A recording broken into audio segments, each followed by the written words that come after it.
अब जंग की उन्माद फैलाने में लगा हुआ है, युद्ध की गीदड़ भपकियां दे रहा है और तनाव के बीच ही पाकिस्तान ने बीती रात बैलिस्टिक मिसाइल गजनवी का परीक्षण किया। इससे पहले पाकिस्तान के मंत्री शेख रशीद ने एक कदम आगे बढ़ते हुए युद्ध की तारीख तक का ऐलान कर दिया था। सवाल यह है कि क्या कश्मीर पर दुनिया में अलग थलग पड़ चुका पाकिस्तान अब अपना वजूद मिटाने पर आमादा है? क्योंकि युद्ध हुआ तो उसका यही होना है। युद्ध के लिए उतावला हो रहा पाकिस्तान। अब जंग की जुबान बोल रहा है पाकिस्तान। बैलिस्टिक मिसाइल गजनवी से भरी जंग की हुंकार। पाक के मंत्री कर रहे हैं तारीखों का ऐलान। मैं अक्टूबर के आखिर और नवंबर दिसंबर में पाकिस्तान हिंदुस्तान में जंग होती हुई देख रहा हूं। परमाणु युद्ध की धमकी दे रहे हैं इमरान खान। न्यूक्लियर जंग है, वो कोई भी नहीं जीतेगा। लेकिन कश्मीर पर हिंदुस्तान के सबसे बड़े फैसले को अभी एक महीने का वक्त भी नहीं गुजरा है कि पाकिस्तान के सीने पर लौटते सांप ने जंग की फुफकार भरनी शुरू कर दी है। जमीन पर चौतरफा फजीहत के बीच लाज बचाने के लिए इमरान ने आसमान में गजनवी मिसाइल दागी है। रात के अंधेरे में दिखाई देती ये रोशनी पाकिस्तान के स्याह सपनों को स्वाह करने की वजह बन सकती है, क्योंकि कश्मीर पर तनाव के बीच पाकिस्तान ने इस तस्वीर के जरिए भारत से जंग का जुनून जाहिर किया है। ये पाकिस्तान के बैलिस्टिक मिसाइल गजनवी की तस्वीरें हैं, जिसका युद्ध की धमकी के बीच पाकिस्तान ने परीक्षण किया है। बैलिस्टिक मिसाइल गजनवी सतह से सतह पर मार करती है। ये 290 से 320 किलोमीटर दूरी तक मार कर सकती है। गजनवी 700 किलोग्राम विस्फोटक ले जाने में सक्षम है। कराची के सोनमियान उड़ान केंद्र से इसका परीक्षण किया गया। मिसाइल परीक्षण के बाद पाकिस्तानी सेना ने ट्विटर पर लिखा, पाकिस्तान ने सतह से सतह पर मार करने वाली बैलिस्टिक मिसाइल गजनवी का सफल परीक्षण किया, जो 290 किलोमीटर तक कई तरह के वॉरहेड्स ले जाने में सक्षम है। राष्ट्रपति और प्रधानमंत्री ने पूरी टीम और देश को बधाई दी है। अगर आप देखें अभी का सिचुएशन भारत और पाकिस्तान के बीच, उनका मकसद यही है कि ऐसा एक माहौल पैदा करना, और लेकिन जो ग्राउंड रियलिटीज है वो बिल्कुल अलग है। We were aware about the test as per the established CBMs, we were informed about the test by Pakistan. Kashmir पर दुनिया भर से दुत्कारे जाने के बाद पाकिस्तान के इस मिसाइल परीक्षण को महज पैंतरेबाजी माना जा रहा है। पैंतरा दुनिया को तनाव का संदेश और भारत को युद्ध की गीदड़ भपकी देने का।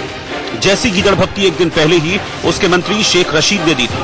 PM इमरान जहां दुनिया के मंचों पर मदद की गुहार लगाते फिर रहे हैं, हकीकत से अनजान उनके मंत्री युद्ध की तारीखों का ऐलान करने की हिमायत कर रहे हैं। अगर सलामती कौंसिल मसलों को हल करती तो आज कश्मीर में रायशुमारी हो चुकी होती। हमें सलामती कौंसिल और अमेरिका से बहुत सारी तौक़ात नहीं रखनी। मैं अक्टूबर के आखिर और नवंबर दिसंबर में पाकिस्तान हिंदुस्तान में जंग होती हुई देख रहा हूं। इसके लिए कौम को तैयार करने निकला हूं। मिसाइल के परीक्षण और अपने मंत्री की धमकी से पहले पाक PM इमरान खान ने अपनी गद्दी बचाए रखने के लिए आग उगलने का नाटक जरूर किया। उन्होंने कहा कि परमाणु हथियारों से लैस देश को कमतर आंकना महंगा पड़ सकता है। ये अगर मसला जंग की तरफ चला गया तो याद रखें कि न्यूक्लियर हथियार हैं दोनों मुल्कों के पास, और जो न्यूक्लियर जंग है वो कोई भी नहीं जीतेगा। लेकिन ये नहीं कि यहां भी तबाही मचेगी, ये दुनिया के ऊपर इसके असर जाएंगे। इसलिए जिम्मेदारी आज आलमी कम्युनिटी के ऊपर है। बड़े बड़े जो सुपर पावर्स हैं, बड़े मुल्क हैं, उनके ऊपर है। और दुनिया आए हमारे साथ या ना आए, पाकिस्तान तो अब हर हद तक जाएगा, हर सतह पे आखिरी सांस तक उनके साथ जाएंगे। हमारी न्यूक्लियर पॉलिसी का सवाल है, उसमें नो फर्स्ट यूज कि आज तक हमारी पॉलिसी यही है। अब भविष्य में क्या होगा, यह सब परिस्थितियों पर निर्भर करता है। युद्ध चिल्ला रहा पाकिस्तान ये बखूबी जानता है कि अगर युद्ध हुआ तो दुनिया के नक्शे से उसका नामो निशान मिट जाएगा, मगर वो खुद अपनी बर्बादी पर तुला हुआ है। हिंदुस्तान के दो सबसे बड़े मंत्रियों ने इमरान के लिए 2 टूक पैगाम दे दिया है कि कश्मीर के लिए जान देने में हिंदुस्तानियों को कोई गुरेज नहीं है। कश्मीर पर तस्वीर बहाने का हक भी पाकिस्तान के पास नहीं है। इसलिए एग्रेसिव हूं कि जम्मू एंड कश्मीर के PAO को आप भारत का हिस्सा नहीं मानते हो क्या? एग्रेसिव ना हो, जान दे देंगे इसके लिए। क्या बात कर रहे हो आप? एग्रेसिव होने की क्या बात कर रहे हो? जान दे देंगे इसके लिए। कश्मीर को लेकर अनावश्यक राग अलापने की कोई जरूरत नहीं है, कोई चिंता व्यक्त करने की कोई जरूरत नहीं है। जो कुछ भी पीओके में हो रहा है और जिस गैर कानूनी तरीके से वहां की जनता के ऊपर ह्यूमन राइट्स का वायलेशन हो रहा है, पाकिस्तान को उसकी चिंता करनी चाहिए। पता नहीं क्या हमारे पड़ोसी मित्र को हो गया है, बेगानी शादी में अब्दुल्ला दीवाना हुआ यार। अरे लोग चाहते हैं, आप क्यों परेशान हो? आप पहले टेररिज्म अपने यहां रोको। ये पहले से ये बात तय थी, कश्मीर हमारा है, इसमें कहीं किसी को कोई संदेह नहीं था। और आर्टिकल 370 को जो हम लोगों ने समाप्त किया है, सचमुच आर्टिकल 370 को समाप्त करना ये हमारा इंटरनल मैटर था। अगर अब भी पाकिस्तान के पीएम इमरान खान को अमित शाह और राजनाथ सिंह का ये जुबानी पैगाम समझ नहीं आ रहा, तो ये उनकी बुद्धि की बलिहारी है। जंग की रट उसे कितनी महंगी पड़ सकती है, इसका अंदाजा हुक्मरानों को भले ही ना हो, आम पाकिस्तानियों को जरूर है। पाकिस्तान की आवाम बम बारूद की तबाही नहीं चाहती, युद्ध का उन्माद नहीं चाहती।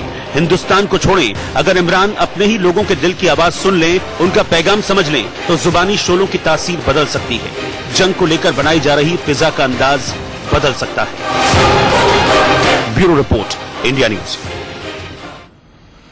और ऐसा नहीं है कि पाकिस्तान को अपनी औकात पता नहीं है, और अगर पता नहीं है तो हम बता देते हैं।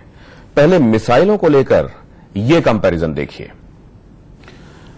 बिल्कुल दिनेश, आपने ठीक कहा, क्योंकि हम देख रहे हैं लगातार कि पाकिस्तान जंग चिल्ला रहा है। उनके प्रधानमंत्री, उनके बाकी मंत्री लगातार जंग की बात कर रहे हैं। तो ऐसे में यह देखना बहुत जरूरी है कि सामरिक दृष्टि से अगर हम देखें तो क्या कंपैरिजन है भारत और पाकिस्तान के बीच, वो हम आपको बताते हैं। भारत की पृथ्वी एक मिसाइल जो है उसकी रेंज 150 किलोमीटर है और वो 1000 किलोग्राम तक पेलोड अपने साथ ले जा सकती है, जबकि पाकिस्तान की जो हत्फ एक मिसाइल है उसकी रेंज है सिर्फ 70 किलोमीटर और वो 500 किलोग्राम तक विस्फोटक ले जाने में ही सक्षम है। अब बात करते हैं भारत की पृथ्वी 2 मिसाइल की, तो इसकी रेंज है 350 किलोमीटर और पेलोड क्षमता जो है इसकी वो है 750 किलोग्राम, जबकि पाकिस्तान की हत्फ 1A की रेंज सिर्फ 100 किलोमीटर है और उसकी पेलोड क्षमता भी सिर्फ 500 किलो ही है। अब भारत की पृथ्वी 3 मिसाइल की अगर हम बात करें तो इसकी रेंज 300 से 350 किलोमीटर है, यानी कि इसकी मारक क्षमता है और ये 500 से 1000 किलोग्राम पेलोड अपने साथ ले जाने में सक्षम है। और वहीं पाकिस्तान जो चलता है अपनी मिसाइल हत्फ B पर, उसकी मारक क्षमता है ले देकर कुल 100 किलोमीटर और सिर्फ वो 500 किलोग्राम तक पेलोड अपने साथ ले जाने में सक्षम है। अब बात करते हैं भारत की धनुष मिसाइल की, तो जिसकी रेंज 250 से 350 किलोमीटर है और ये अपने साथ 500 से 1000 किलोग्राम तक पेलोड ले जा सकती है। वहीं पाकिस्तान की अब्दाली मिसाइल की रेंज 180 से 200 किलोमीटर है और पेलोड क्षमता सिर्फ 450 किलोग्राम है। हिंदुस्तान की सागरिका मिसाइल है जिसकी 700 किलोमीटर तक मार करने की क्षमता है और ये 800 किलोग्राम विस्फोटक एक बार में अपने साथ ले जा सकती है।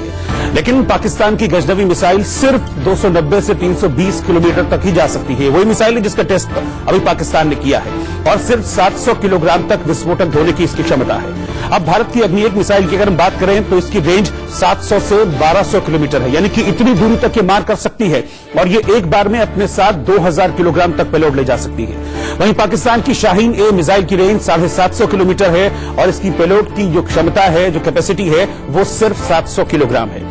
हिंदुस्तान की अग्नि 1 मिसाइल न्यूक्लियर हथियार ले जाने में सक्षम है और वो 700 किलोमीटर तक मार कर सकती है, यानी कि जहां पर मार करेगी वहां सब कुछ तबाह हो जाएगा। वहीं पाकिस्तान की शाहीन 2 न्यूक्लियर मिसाइल की रेंज 1500 से 2000 किलोमीटर है और ये 700 किलोग्राम तक पेलोड अपने साथ ले जा सकती है।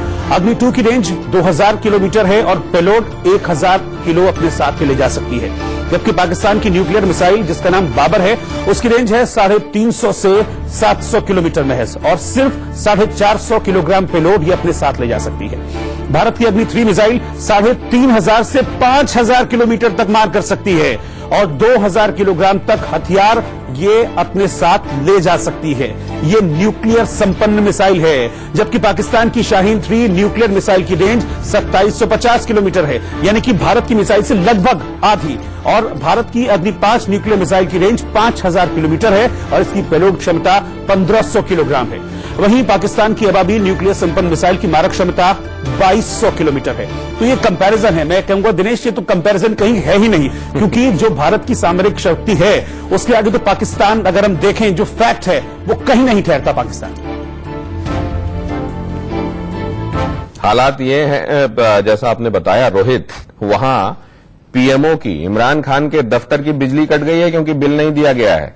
सिंध प्रांत मक्खियों से परेशान है और कहा यह जा रहा है कि पंजाब में हर 2 लाख लोगों में से 160 लोग HIV एड्स से पीड़ित हैं। घर संभाले पहले।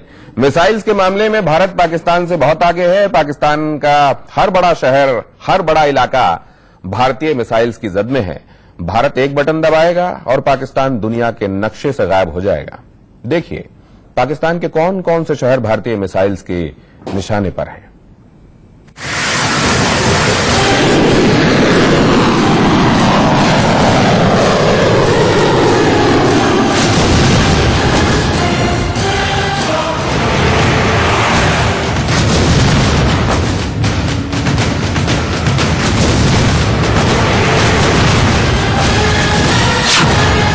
बस बटन दबेगा और लाहौर खत्म।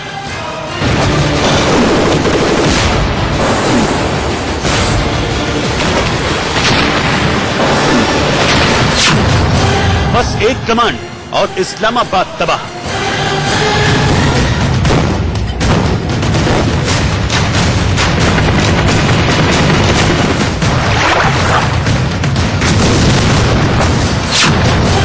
नक्शे से गायब हो जाएगा रावलपिंडी।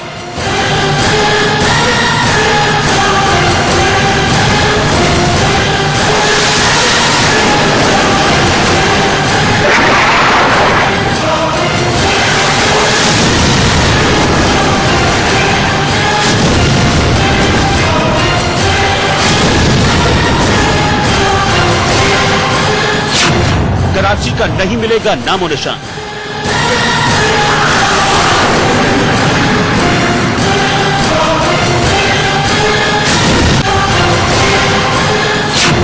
कराची का नहीं मिलेगा नामो निशान।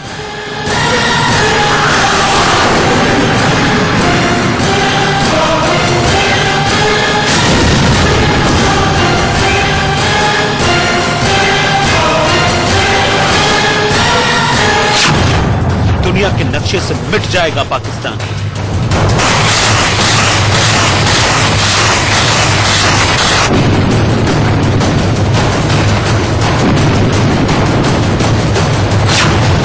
पाकिस्तान के अंत वाला लाल बटन।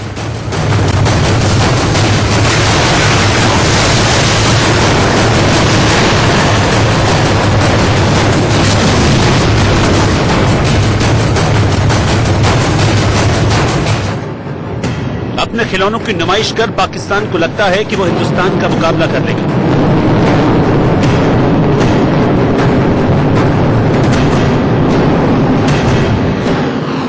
दो 200-250 किलोमीटर तक मार करने वाली मिसाइल पर पाकिस्तान को बड़ा गुमान।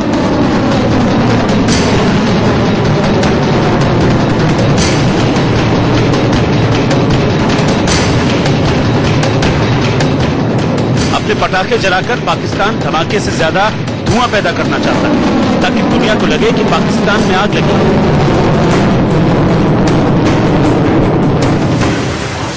लेकिन हिंदुस्तान के मुकाबले पाकिस्तान जल, थल और नभ में कहीं नहीं ठहरता।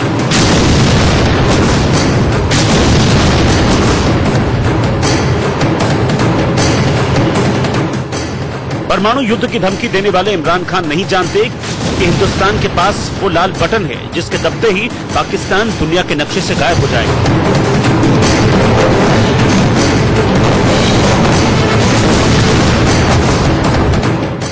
युद्ध की तारीख बताने वाले पाकिस्तान के रेल मंत्री नहीं जानते कि हिंदुस्तान की मिसाइल पल भर में पाकिस्तान के किसी भी शहर को नेस्तनाबूद कर देगी।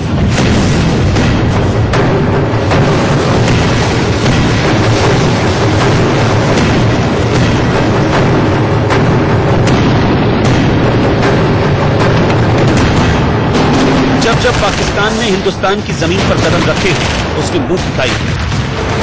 जब पाकिस्तान ने सीधे हिंदुस्तान से टक्कर ली है तब उसे बर्बादी ही मिली है। लेकिन बार बार मुंह की खाने के बाद भी उसकी हेकड़ी कम नहीं हो रही। लेकिन अपना मुंह खोलने से पहले पाकिस्तान को यह देख लेना चाहिए कि उसके सामने हिंदुस्तान खड़ा है।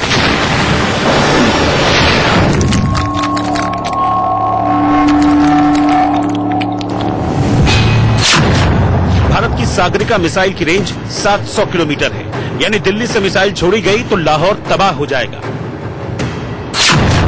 दिल्ली से रावलपिंडी की दूरी 665 किलोमीटर है, जो भारत की अग्नि 1 मिसाइल की जद में है।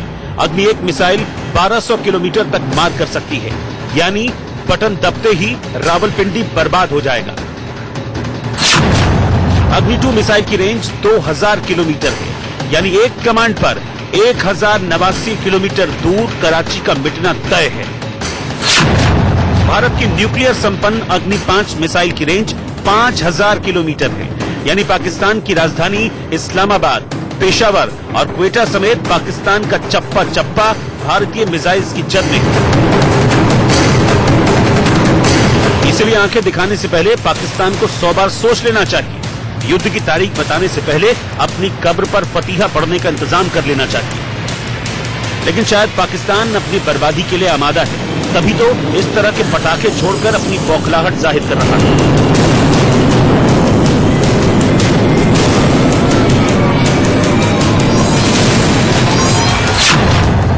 पाकिस्तान को सबसे ज्यादा घमंड अपनी शाहीन 3 और अबाबील मिसाइलों पर है। न्यूक्लियर हथियार ले जाने में सक्षम शाहीन 3 की मारक क्षमता 2750 किलोमीटर है, वहीं अबाबील 2200 किलोमीटर तक मार कर सकती है, यानी भारत का भी बड़ा हिस्सा पाकिस्तानी मिसाइल की रेंज में है। लेकिन भारत की पहुंच 5500 किलोमीटर तक है। भारत के पास मजबूत सुरक्षा प्रणाली है, एंटी मिसाइल सिस्टम है, एंटी सैटेलाइट मिसाइल लॉन्च कर चुका भारत हवा से हवा में मिसाइल नष्ट करने में सक्षम है, यानी भारत पाकिस्तान के खिलौनों को टारगेट तक पहुंचने से पहले ही नष्ट कर देगा।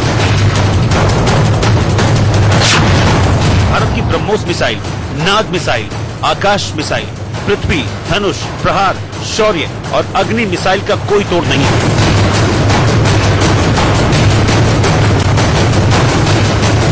इसीलिए पाकिस्तान को कुछ भी बोलने से पहले, कुछ भी करने से पहले 100 बार सोच लेना चाहिए, क्योंकि भारत से 4 युद्ध हार चुके पाकिस्तान ने अब की बार अपनी हद लांघी तो वो दुनिया के नक्शे से गायब हो जाएगा। Bureau report, India news.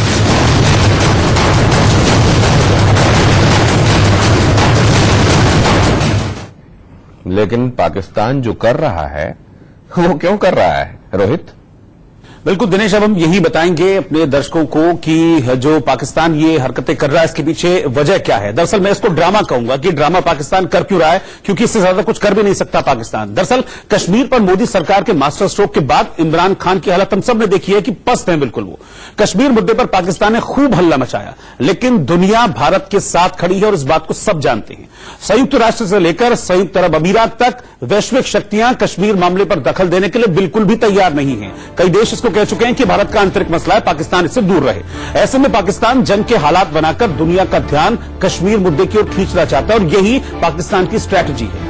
Pakistan को यह लग रहा है कि न्यूक्लियर अटैक का डर अगर वो दिखाएगा तो इसमें वैश्विक शक्तियां दखल देंगी, इससे भारत पर दबाव बढ़ेगा और कश्मीर पर भारत का रुख हो सकता है कि कुछ नर्म हो जाए। पाकिस्तान ये चाहता है कि 2 परमाणु संपन्न देशों के बीच युद्ध का माहौल बनाकर वो दुनिया का ध्यान अपनी ओर आकर्षित करना की कोशिश वो कर रहा है, जो कि हो नहीं रहा है, क्योंकि दुनिया में कोई भी देश उसकी सुन नहीं रहा है।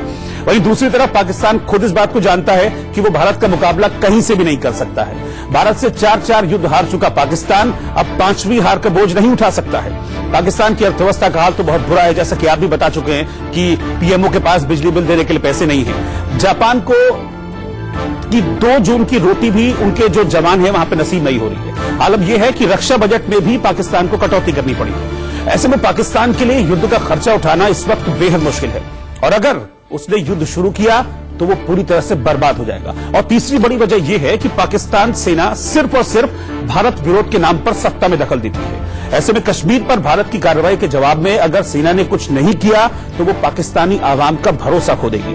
और खबर तो यह भी है कि सेना इमरान खान सरकार का तख्ता पलट भी कर सकती है। ऐसे में इमरान और पाक सेना दोनों ही सिर्फ जंग का माहौल बनाने में लगे हुए हैं, जबकि हकीकत में वो जंग लड़ ही नहीं सकते। इस बात को सब अच्छी तरह से जानते हैं। Dinesh, over to you.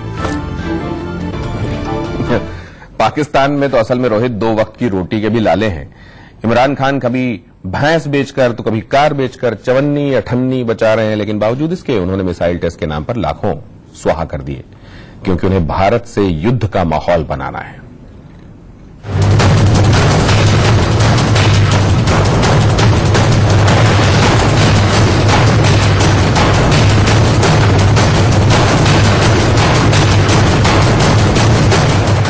Imran ने भैंस बेचकर चवन्नी कमाई।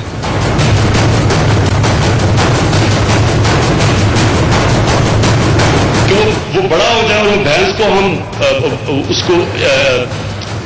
उसको हम एक्सपोर्ट के लिए करें, यहां भी गोश्त सस्ता हो जाएगा। इमरान ने गाड़ियां बेचकर अठन्नी कमाई।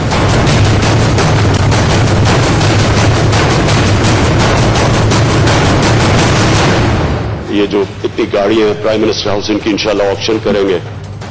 इमरान ने प्राइवेट एयरलाइंस में सवारी कर चंद सिक्के बचाए।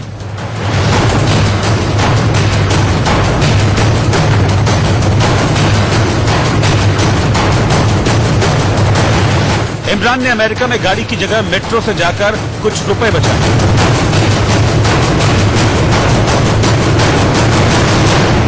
इमरान ने होटल की जगह डिप्लोमेट के घर रुककर कुछ हजार रुपए बचाए। इमरान ने सरकारी मीटिंग्स में चाय पकौड़े मंगाना बंद कर दिया। इमरान ने सरकारी खर्चों में कटौती कर दी।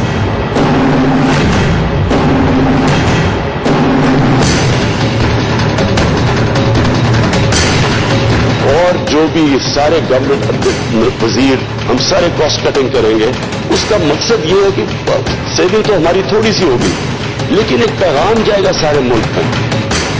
इमरान ने कौड़ी कौड़ी जमा की।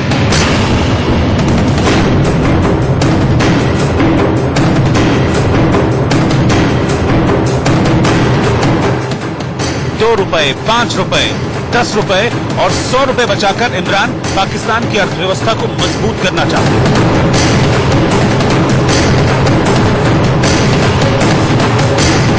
कि जो आज पाकिस्तान की इकोनॉमिक कंडीशन है, हमारे आज 28,000 अरब हमारी टोटल कर्जा चढ़ चुका है। हम अब कर्जे ले रहे हैं, कर्जों के ऊपर सूद वापस करने पे। लेकिन इमरान ने जो चवन्नी अठन्नी बचाई थी, उससे जनता की भूख मिटाने की जगह मिसाइल टेस्ट पर खर्च कर दी। जनता भूखी है, बेहाल है, लेकिन पाक हुक्मरान मिसाइल खेल रहे हैं।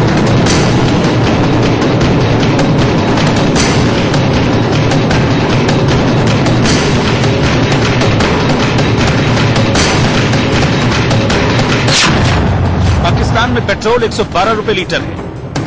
पाकिस्तान में दूध ₹120 लीटर है। पाकिस्तान में महंगाई 7वें आसमान पर है। पाकिस्तान के शेयर बाजार में सूचकांक धड़ाम है। पाकिस्तान की आवाम बेहद परेशान है। पाकिस्तान पर कुल कर्ज 28,000 अरब रुपए है। गले तक कर्ज में डूबा हुआ है पाकिस्तान। कर्ज चुकाना तो छोड़िए, कर्ज का ब्याज चुकाने के लिए भी पाकिस्तान को नया कर्जा लेना पड़ता है। पाकिस्तान की 21 करोड़ में से 7 करोड़ जनता के पास भरपेट खाना और पीने को पानी तक नहीं है। 1971 में फी कस कर्जाजात यानी कि हर पाकिस्तानी बच्चे, बूढ़े, मर्द और औरत पे ₹500 का कर्जा था और 45 सालों में यही बढ़ के 1,10,000 के कर्जाजात बन गए। यानी कि आज हर पाकिस्तानी बच्चे, बूढ़े, मर्द और औरत पे 1,10,000 का कर्जा है। हर पाकिस्तानी कर्ज में डूबा हुआ है। इमरान खान का सरकारी खजाना खाली पड़ा है। फॉरेन एक्सचेंज रिजर्व के मामले में तो पाकिस्तान की हालत इतनी ज्यादा पतली है कि अगर दूसरे देशों से सहायता न मिले तो पाकिस्तान सिर्फ 60 दिनों का सामान ही इंपोर्ट कर सकता है। भारत का विदेशी मुद्रा भंडार जहां $400 अरब का है, वहीं पाकिस्तान का विदेशी मुद्रा भंडार सिर्फ $8 अरब है। लेकिन फिर भी पाकिस्तान मिसाइल टेस्ट कर रहा है।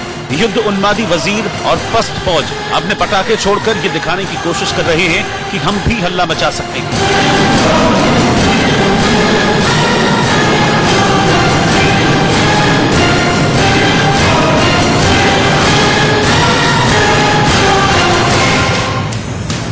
नया पाकिस्तान बनाने का वादा कर सत्ता में आए इमरान खान भी पाकिस्तान की भूखी आवाम को नरक में धकेलने का काम कर रहे हैं।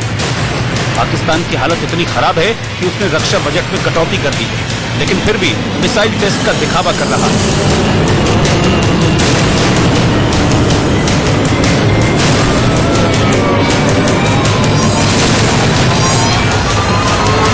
घर में नहीं दाने और इमरान चले धमकाने।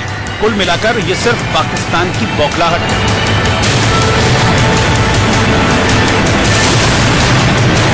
Bureau report, India news.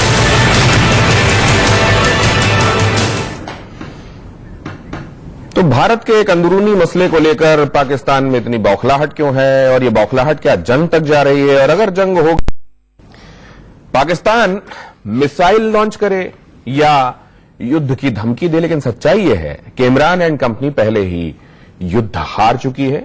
Modi और शाह के संकल्प और कूटनीति के सामने पाकिस्तान चारों खाने चित है। पाकिस्तान की हालत अब उस पहलवान की तरह है जो हारने के बाद भी अखाड़े में ताल ठोकता रहता है।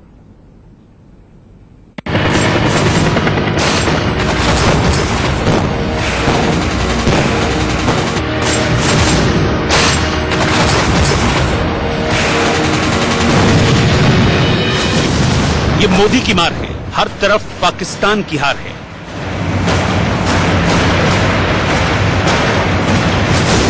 पाकिस्तान युद्ध युद्ध चिल्लाया, दुनिया भर में तमाचा खाया।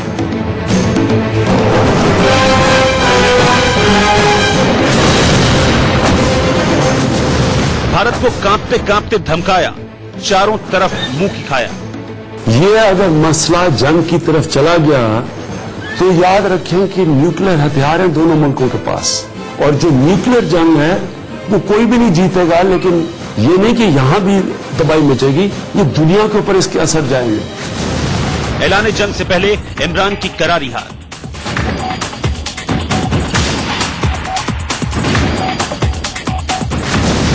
युद्ध युद्ध बोलने वाला पाकिस्तान पूरी तरह पस्त।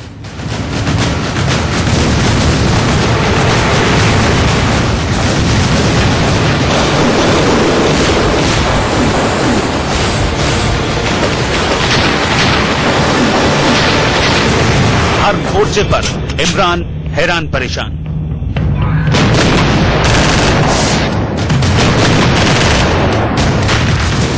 न यूएन, न यूएस, न चीन, न बहरीन, कश्मीर पर पाकिस्तान के वजीर आजम बजाते रह गए been. To India, Russian state is well known to all over the world.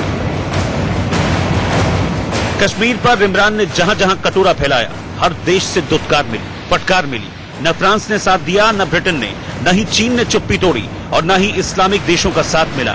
हारता क्या ना करता, कभी सिर पीटता तो कभी कमीज फाड़ता। यही हाल है पाकिस्तान का, यही हाल है पाकिस्तान के प्रधानमंत्री इमरान खान का। ये अगर मसला जंग की तरफ चला गया तो याद रखें कि न्यूक्लियर हथियार हैं दोनों मुल्कों के पास, और जो न्यूक्लियर जंग है वो कोई भी नहीं जीतेगा। लेकिन ये नहीं कि यहां भी तबाही मचेगी, ये दुनिया के ऊपर इसके असर जाएंगे। इसलिए जिम्मेदारी आज आलमी कम्युनिटी के ऊपर है, बड़े बड़े जो सुपर पावर्स हैं, बड़े मुल्क हैं, उनके ऊपर है। तो दुनिया आए हमारे साथ या ना आए, पाकिस्तान तो अब हर हद तक जाएगा, हर सतह पे आखिरी सांस तक उनके साथ जाएंगे। कुलभूषण जाधव मामले में पाकिस्तान को आईसीजे यानी इंटरनेशनल कोर्ट ऑफ जस्टिस में हार मिली। नीदरलैंड के हेग में अंतर्राष्ट्रीय न्यायालय में इस केस की सार्वजनिक सुनवाई हुई, जहां 16 में से 15 जज भारत के साथ थे। कोर्ट ने पहले कुलभूषण की फांसी पर रोक लगाई और फिर जाधव को काउंसलर एक्सेस देने का आदेश भी दिया।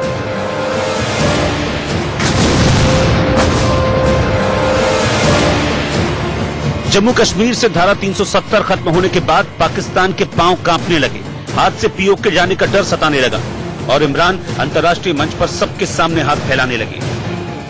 चीन की मांग पर जम्मू कश्मीर से विशेष दर्जा हटाए जाने के मुद्दे पर संयुक्त राष्ट्र सुरक्षा परिषद यानी यूएनएसए की बंद दरवाजे में बैठक हुई, लेकिन उस मीटिंग के बाद चीन ने चुप्पी साध ली। वजह थी इस मोर्चे पर पाकिस्तान को मिली बड़ी हार। यूएनएससी में भारत का पक्ष रखते हुए सैयद अकबरुद्दीन ने कहा कि अनुच्छेद 370 भारत का आंतरिक मामला है, न कि अंतर्राष्ट्रीय मामला। Using terror to try and push your goals is not the way that normal states behave in. No democracy will acknowledge or accept talks when terror thrives. Stop terror to start talks. जिस दिन कश्मीर का फैसला UNSC पहुंचा, उसी रोज इमरान खान ने America के राष्ट्रपति Donald Trump से 12 मिनट तक फोन पर बात की थी। लेकिन इमरान की सारी कवायद तब फेल हो गई जब पीएम मोदी प्रेसिडेंट ट्रंप से इस कदर मिले और पूरी दुनिया के सामने कह दिया, कश्मीर को लेकर भारत पाकिस्तान के अलावा कोई तीसरा देश कष्ट न करे। सारे इश्यूज बायलैटरल है और इसलिए हम दुनिया के किसी भी देश को इनके लिए कष्ट नहीं देते हैं। और मुझे विश्वास है कि भारत और पाकिस्तान जो 1947 के पहले एक ही थे, हम मिलजुल करके हमारी समस्याओं पर चर्चा भी कर सकते हैं और समाधान भी कर सकते हैं। कश्मीर पर पाकिस्तान हर मुल्क के सामने गिड़गिड़ाया, हर देश का दरवाजा खटखटाया, लेकिन इमरान की आवाज किसी ने नहीं सुनी। फ्रांस और ब्रिटेन के बाद रूस ने भी इस मसले पर भारत का साथ दिया। To India, the Russian stand is well known to all over the world. It was reiterated a couple of occasions, including in the Security Council recent meeting on the August 16. We do proceed from the understanding that this decision of the Indian government belongs to the bilateral dimension. And the dispute between the two countries over Kashmir and other unresolved issues. जिस Saudi अरब के Prince के driver तक बन गए थे इमरान, जिसके सम्मान में पाकिस्तान ने बिछा दी थी जान, उसी सऊदी अरब ने मोदी को दिया सर्वोच्च नागरिक सम्मान और कश्मीर मसले पर हाथ झटककर पाकिस्तान को किया हैरान। इतना ही नहीं, इस्लामिक देश बहरीन ने कश्मीर के नाम पर पाकिस्तान से किनारा कर लिया है। मतलब इस्लामिक देशों ने भी पाकिस्तान से तौबा कर ली है। अखबारों में पढ़ता हूं कि लोग मायूस हो जाते हैं, जी देखें दुनिया मुसलमान मुल्क कुछ नहीं कर रहे। बिल्कुल आपको मायूस होने की जरूरत नहीं है। अगर कई मुसलमान हुकूमतें इस वक्त मजबूरी की वजह से, तजारत की वजह से अगर अभी नहीं भी हैं, आज अगर नहीं भी हैं, आगे हमारे साथ आ जाएंगे। कश्मीर पर पाकिस्तान का गिड़गिड़ाने वाला पैंतरा काम नहीं आया तो इमरान एंड कंपनी दिखावे वाली धमकी पर उतर आई। किसी ने भारत को युद्ध की धमकी दी तो किसी ने परमाणु हमले की। इमरान के एक मंत्री ने तो युद्ध की तारीख भी बता दी। ये जो नरेंद्र मोदी की हुकूमत है, जो ये नजरिए के ऊपर जा रहे हैं, ये अगर मसला जंग की तरफ चला गया तो याद रखें कि न्यूक्लियर हथियार हैं दोनों मुल्कों के पास, और जो न्यूक्लियर जंग है वो कोई भी नहीं जीतेगा। लेकिन ये नहीं कि यहां भी तबाही मचेगी, ये दुनिया के ऊपर इसके असर जाएंगे। इसलिए जिम्मेदारी आज आलमी कम्युनिटी के ऊपर है, बड़े बड़े जो सुपर पावर्स हैं, बड़े मुल्क हैं, उनके ऊपर है। और दुनिया आए हमारे साथ या ना है, पाकिस्तान तो अब हर हद तक जाएगा, हर सतह पे आखिरी सांस तक उनके साथ जाएंगे। मैं अक्टूबर के आखिर और नवंबर दिसंबर में पाकिस्तान हिंदुस्तान में जंग होती हुई देख रहा हूं। इसके लिए कौम को तैयार करने निकला हूं। यह जरूरी नहीं कि जंग हो, लेकिन जिस मोदी को समझने में बड़े सियासतदानों ने गलती की, मैंने कभी गलती नहीं की। इसे कहते हैं घर में नहीं दाने, इमरान चले भुनाने। जिस मुल्क में खाने पीने को लेकर हाहाकार मचा हो, जिस मुल्क में दूध पेट्रोल से महंगा और सब्जियां डीजल से महंगी हो, जिस मुल्क के पास महज 2-3 महीने का राशन पानी खरीदने भर का पैसा भी ना हो, वो दुनिया की चौथी सबसे महाशक्ति से क्या खाक टकराएगा? पहले हमारा कश्मीर पे पॉलिसी क्या होता था? पहले पाकिस्तान का पॉलिसी होता था कि अब श्रीनगर कैसे लेंगे। अब खान की बात, इमरान की नाकामी की बात, सिलेक्टेड की वजह से, इनकी नाकामी की वजह से, इनकी ग्रीड की वजह से पाकिस्तान का क्या पोजीशन है कि हम मुजफ्फराबाद को कैसे बचाएंगे? ये आज पाकिस्तान की फॉरेन पॉलिसी की पोजीशन है। कश्मीर से धारा 370 हटाए जाने के बाद से पाकिस्तान बॉर्डर पर भी बौखलाया हुआ है। पाकिस्तानी आर्मी और उनके आका आतंकियों ने भारत के खिलाफ मोर्चा खोल दिया है। पाकिस्तानी सेना बार बार सीज फायर का उल्लंघन कर रही है, बॉर्डर किनारे बसे गांव पर गोला बारूद बरसा रही है, लेकिन इस मोर्चे पर भी पाकिस्तान को मुंह की खानी पड़ी है। भारतीय सैनिकों ने पाकिस्तानी पोस्ट उड़ा दिए। जिन आतंकियों और बैट कमांडो को पाकिस्तान ने घुसपैठ कराने की कोशिश की, उन्हें ढेर कर दिया। पिछले 3 हफ्तों में भारतीय जवानों ने 10 पाकिस्तानी सैनिकों को मार गिराया है।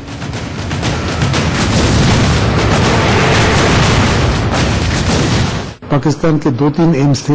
मुख्य एम था अपने अवाम को चुप कराना। इमरान खान की छवि बिल्कुल गिर चुकी है। वो अपने अवाम को बताना चाहते हैं हम हिंदुस्तान से घबराते नहीं, डरते नहीं, हम हर प्रकार से तैयार हैं। युद्ध युद्ध चिल्लाने वाले पाकिस्तान को भी पता है कि वो भारत के सामने कहीं नहीं टिकता, क्योंकि जब जब उसने हिंदुस्तान के खिलाफ हिमाकत की है, हमारे सैनिकों ने उसका मुंह तोड़ जवाब दिया है।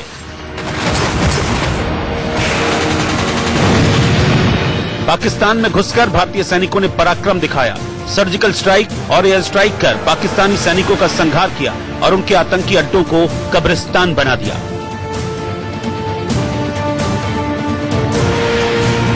Bureau report, India news.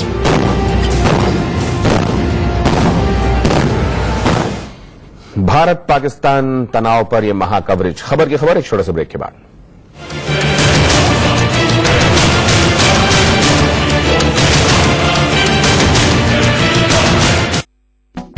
नतीजा एक ही है कि अगर जंग हुई तो पाकिस्तान तबाह हो जाएगा, दुनिया का नक्शा बदलेगा और इस सब के लिए भारत ने अपनी स्क्रिप्ट बहुत पहले से लिखनी शुरू कर दी है।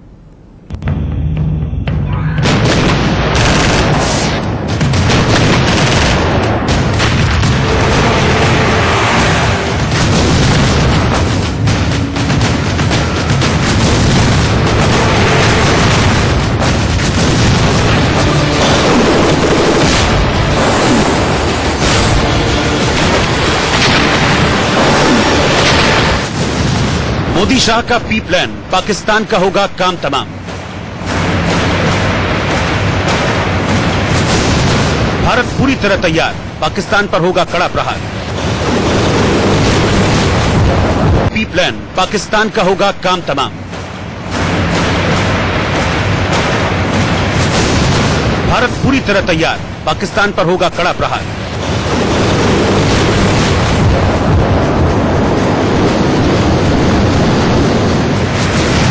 अब की बार मिलेगी ऐसी हार, बॉर्डर पार मचेगा हाहाकार।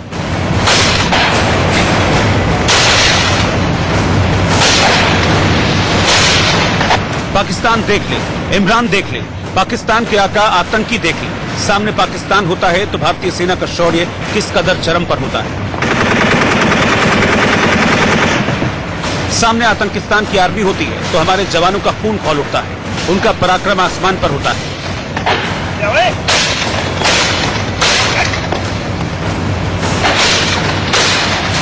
देखिए, बॉर्डर पार से पाकिस्तान नापाक हरकत करता है तो भारत किस कदर मुंह तोड़ जवाब देता है।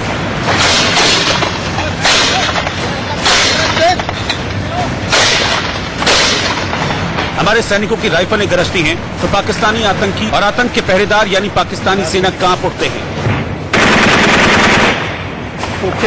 मेरे मुंह हमारे सैनिकों का मोर्टार गरजता है तो वहां पूरा अवाम थर्रा उठता है।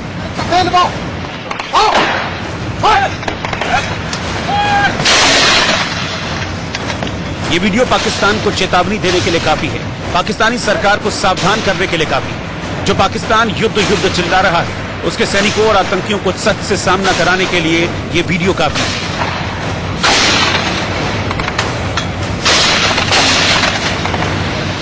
और ये तो सिर्फ ट्रेलर है, पूरी पिक्चर अभी बाकी है, क्योंकि भारत में मोदी सरकार है और पाकिस्तान में मचा हाहाकार है और इसीलिए पाकिस्तान रोज नई नई साजिशें रच रहा है। कश्मीर के मसले पर शिकस्त खाने के बाद अब पाकिस्तान समंदर के रास्ते भारत के खिलाफ बड़ी साजिश रच रहा है। खबरों के मुताबिक आतंकवादी संगठन जैश-ए-मोहम्मद अपनी अंडर वाटर विंग को ट्रेनिंग दे रहा है ताकि समंदर के रास्ते भारत के खिलाफ बड़ा हमला किया जा सके। हमें इंटेलिजेंस ये मिला है कि जो जैश-ए-मोहम्मद का जो अंडर वाटर विंग है, एक वो जो ट्रेन कर रहे हैं इनको, तो ये एक चेंज है। लेकिन भारतीय सेना जल, थल और नभ हर जगह मुस्तैद है। यहाँ समंदर पर कड़ा पहरा लगा है और पाकिस्तान की बड़ी साजिश नाकाम हो रही है। हम अब निगरानी रख रहे हैं और आपको दिलासा दिलाना चाहता हूँ कि पूरे सतर्क रहेंगे हम और कोई भी इनका जो इरादा होगा उसको ना सफल करेंगे।